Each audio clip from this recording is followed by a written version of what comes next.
Commander Arya Lynn stood at the center of the United World Government's war room, surrounded by screens depicting various parts of Earth and its orbital defenses. The tension was palpable, each officer and delegate present knew the weight of the moment. Arya's voice broke the silence, calm yet unmistakable in its urgency. "We've received the ultimatum from the Galactic Council. They demand our unconditional submission or they will initiate a war that could end humanity." General Ramos, a grizzled veteran with a skeptical eye, frowned, "And we're considering responding? This is madness, Arya. Their armada could wipe us out before we even mount a defense." Arya turned to face him, her gaze steady. "What we consider, General, is not just survival but resistance. Our technology may be inferior, but our strategies need not be." Dr. Elsie Tran, Earth's top xenopsychologist, chimed in, "Commander's right. There's something off about this ultimatum. It's too direct, too desperate. The Council has never resorted to such blatant threats before. This suggests vulnerability." Arya nodded at Elsie, "Exactly. And we exploit that vulnerability." Dax Joven, an insider from the Council, reached out. "He's sympathetic to our cause and ready to provide intelligence. We need him tonight." The screen switched to a live feed of Earth's cities, where people gathered in large numbers, not in panic, but in solidarity. The sight bolstered Arya's resolve as she addressed the room. "This isn't just about military might. It's about showing the Council that Earth's spirit isn't easily broken. We mobilize not just our fleets, but our people." Hours later, Arya met with Dax Joven at an abandoned station orbiting Mars. Dax, his appearance more rugged than his refined Council peers, looked around nervously before speaking. "The Council is fractured. Vrex, the High Counselor, pushed this war agenda to consolidate power. Many within the Council fear his growing influence. You can use this." Arya considered this. "If we can sow further discord, make them doubt Vrex's leadership, we could stave off the attack and maybe even prevent it." Dax nodded, handing her a data chip. "This contains evidence of Vrex's manipulation and corruption.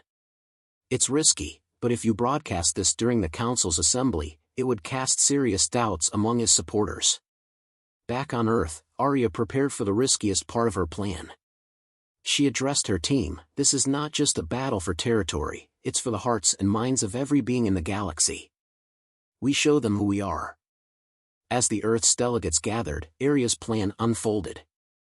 The screens around them filled with images of Earth's cities, vibrant and defiant, alongside the decrypted files revealing Vrex's corruption. The message was clear: Earth was not a rogue state but a beacon of hope and freedom. The broadcast was not just a declaration of resistance, it was an invitation to the galaxy. Arya's speech echoed through countless worlds. "To the citizens of the galaxy, look upon Earth not as a threat, but as a testament to what we can achieve together. We do not bow to tyranny, we rise above it." The reaction was immediate and powerful. Across the galaxy, viewers from hundreds of worlds saw not an enemy in Earth, but a potential ally against the tyranny of a corrupted council. General Ramos, watching the feeds, let out a gruff laugh. "You've turned a threat into a spectacle, Arya. Let's hope the galaxy is watching." "They are watching," Arya affirmed, her eyes not leaving the screens. "And they're seeing the truth." As the hours passed, messages of support started flooding in from across the galaxy. Small, oppressed planets, and even some influential figures within the Council, expressed solidarity with Earth. With the galactic opinion shifting, Arya prepared for the next phase, knowing the real battle was just beginning. The Council would react, and Earth must be ready to negotiate from a position not just of moral, but strategic strength. The war room, once filled with apprehension, now buzzed with a new energy. Earth had replied to the threat of war not with submission, but with a challenge that resonated across the stars. The fight for Earth's place in the galaxy was just beginning, and Arya Lynn was ready to lead it. The strategic meeting room aboard Earth's primary defense satellite buzzed with energy as Commander Arya Lynn and her team prepared to exploit the fractures within the Galactic Council.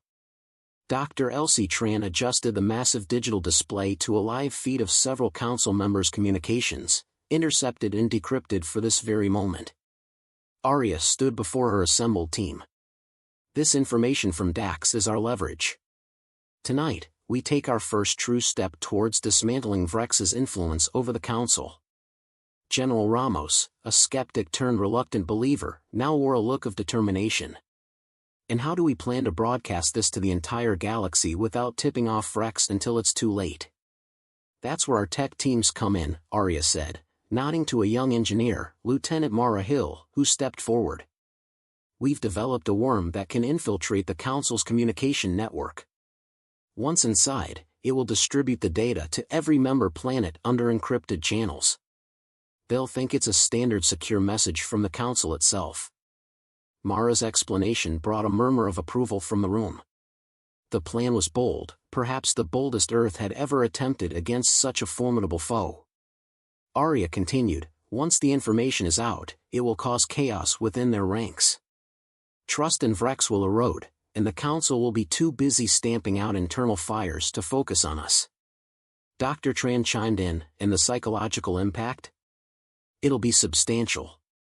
Showing that Vrex can be undermined will inspire other Council species to question and perhaps resist his policies. Exactly, Arya affirmed. And while they're distracted, we prepare for any possible retaliation. We don't just defend, we ready our own countermeasures. We're not just playing defense anymore. The team worked through the night, finalizing the details of their operation. Mara and her team meticulously programmed the worm, testing it repeatedly to ensure it could bypass the Council's advanced security systems. At the same time, Arya convened with her diplomatic corps, a group of skilled negotiators and linguists who began crafting messages to sympathetic Council members, laying the groundwork for alliances and support. As dawn approached, Arya and Mara met in the control room, the air thick with anticipation.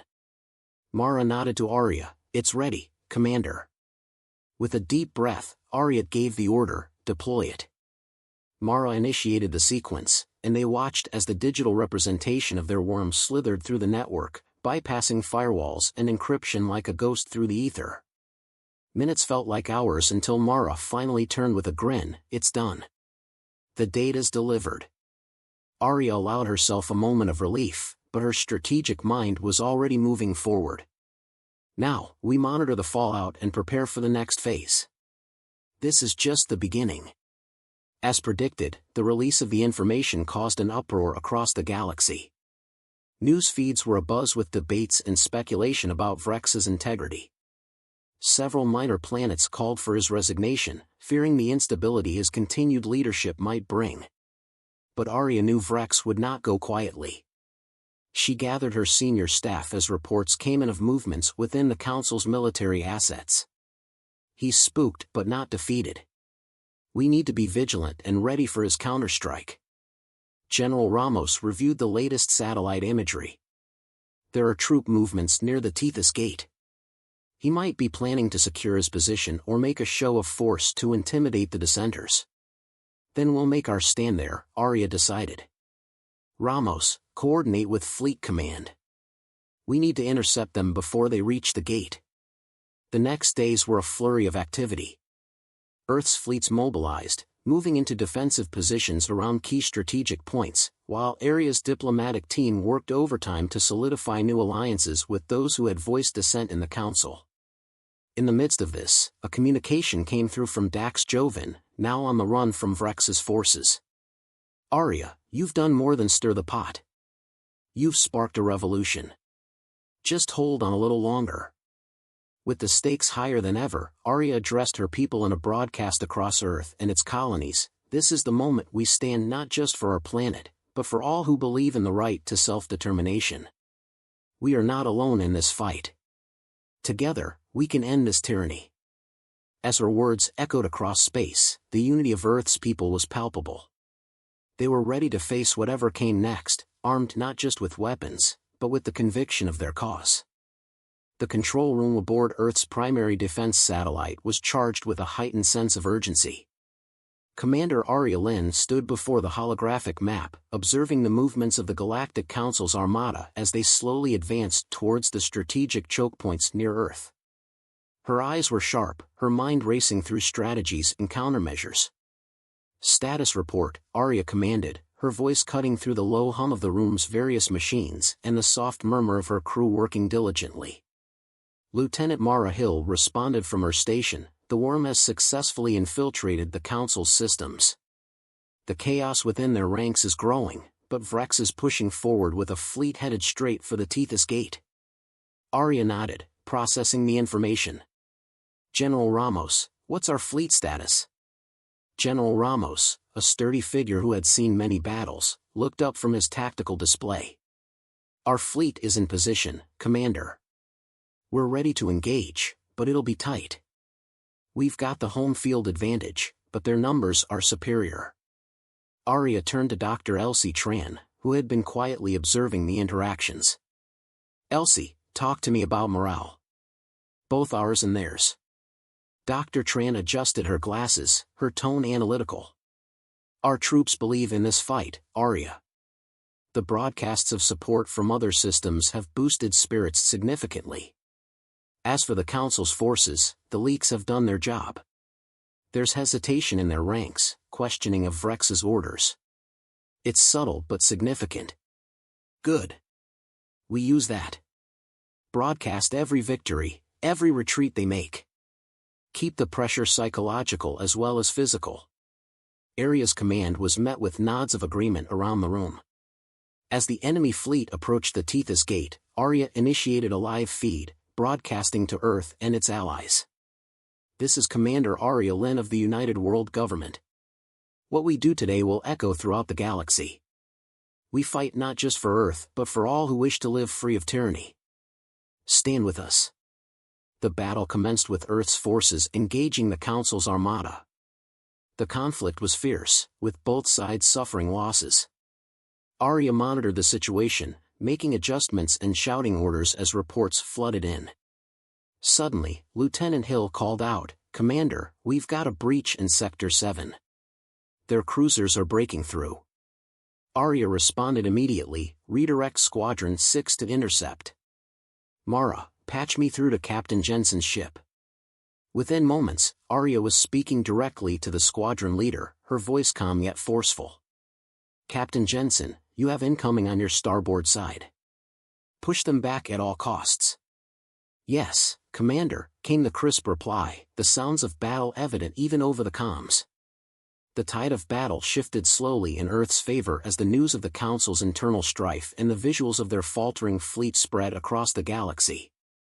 Arya kept her focus on the strategic display, her mind a step ahead of the present chaos. Hours into the conflict, a new report came from Mara. Commander, Vrex's flagship is moving into the fray. It seems he's taking matters into his own hands. Arya's lips thinned. He's desperate. Elsie, prepare the psychological ops. We're going to target his ship specifically. Broadcast every minor victory against him as a major defeat. Dr. Tran nodded, her fingers flying over her tablet as she coordinated with the PsyOps team. The next hour was critical as Arya and her team executed a series of maneuvers designed to isolate Vrex's flagship from its support. Finally, a moment of opportunity arose. Arya seized it with the precision of a seasoned commander. Mara, focus all available drones on Vrex's flagship. Disable it if possible. I want him alive if we can manage it. The operation was a risky gambit, but it paid off. The drones swarmed the flagship, disabling its primary engines and leaving it adrift. The image of Vrex's flagship, powerless and vulnerable, circulated rapidly, demoralizing the Council's forces further. As the battle drew to a close, Arya stood resolute, watching as the remnants of the Council's fleet retreated. Earth had won, but this victory was more than a military success, it was a statement. Arya addressed her crew, pride evident in her voice. Today, we showed the galaxy that unity and courage can defy the odds. This is not just our victory, it's a victory for all who believe in the cause of freedom. The aftermath was a time for healing and rebuilding, but also for cautious optimism. Arya knew that this victory was just the beginning of a new chapter in galactic politics. Earth would now be seen as a beacon of hope, a leader in the fight against oppression. As she prepared her reports and planned for the future, Arya couldn't help but feel that the hardest battles lay ahead. Yet, with Earth united and new allies joining their cause, she was ready to face whatever came next with the same determination and resolve that had brought them this far. As the dust settled from the fierce battle near the Tethys Gate, Arya Lynn convened an emergency session with her top advisors and military commanders aboard the flagship, the Resolute. The room was lined with view screens, now showing the drifting remnants of Vrex's once formidable flagship, a stark reminder of the recent victory and the intense battles that lay ahead. "Let's not lose focus," Arya began, her voice carrying the weight of the day's events but also a clear note of strategic resolve. "Vrex is defeated but not destroyed. The Council is shaken, and this is our chance to push for a lasting peace that ensures our sovereignty." General Ramos, still in his battle-worn uniform, nodded in agreement. "We have the momentum, Commander. Their morale is broken, ours is high. But how do we translate this military victory into a political one?" "That's where our next phase comes in," Arya replied. She turned to Dr. Elsie Tran, signaling her to outline the psychological operations that had been in preparation for weeks. Dr. Tran adjusted her device, projecting the images of various influential council members. "We've identified key figures within the council who are either neutral or quietly oppose Vrex's authoritarian rule.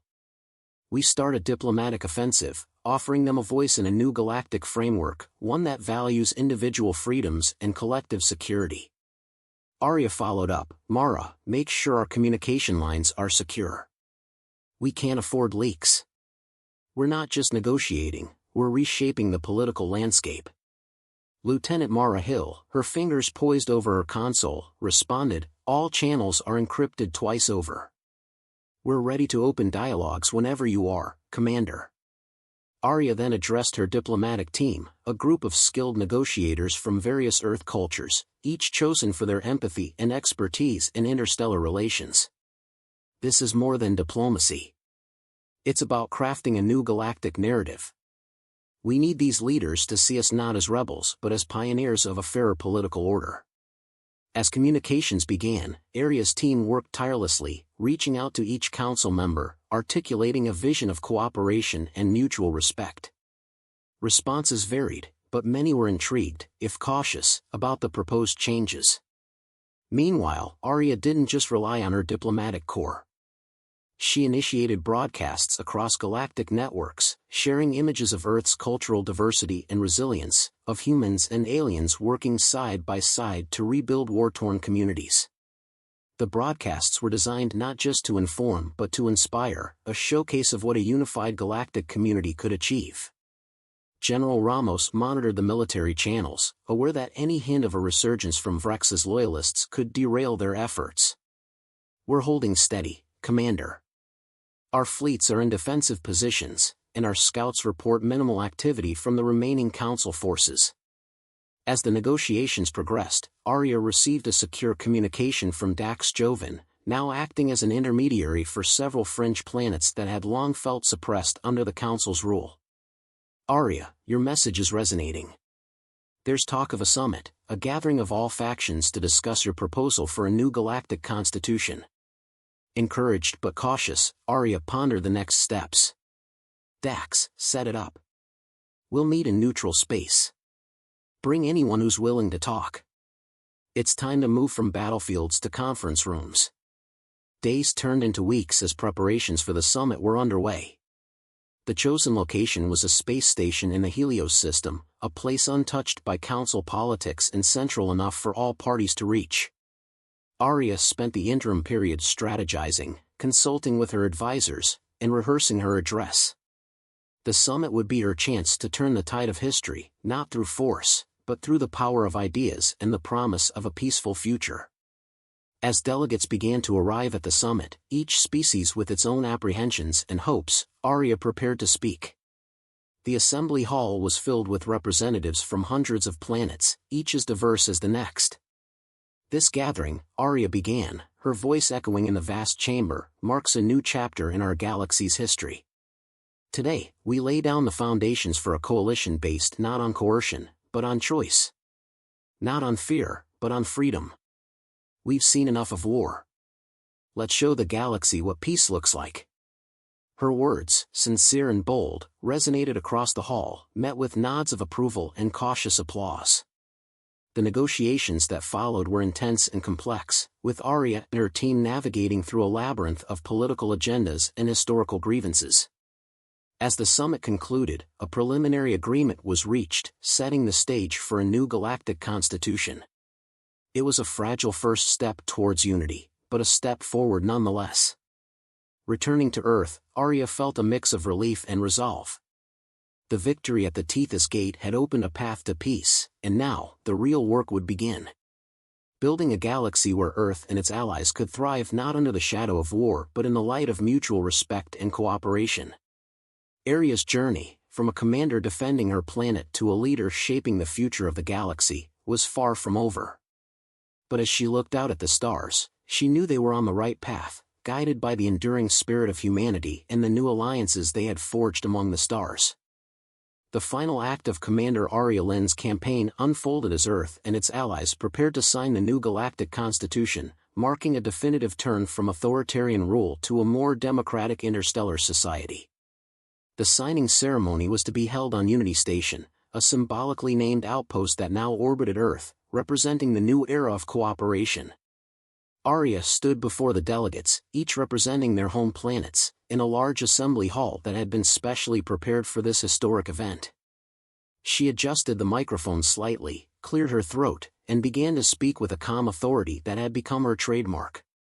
Ladies, gentlemen, and esteemed beings of all species, Arya started, her voice carrying across the hall, today we stand at the precipice of a new beginning.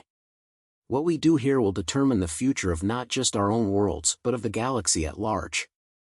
The Galactic Constitution is not just a document, it's a commitment, a promise to govern fairly, to resolve disputes peacefully, and to ensure that no one entity can ever again dominate or threaten the collective good.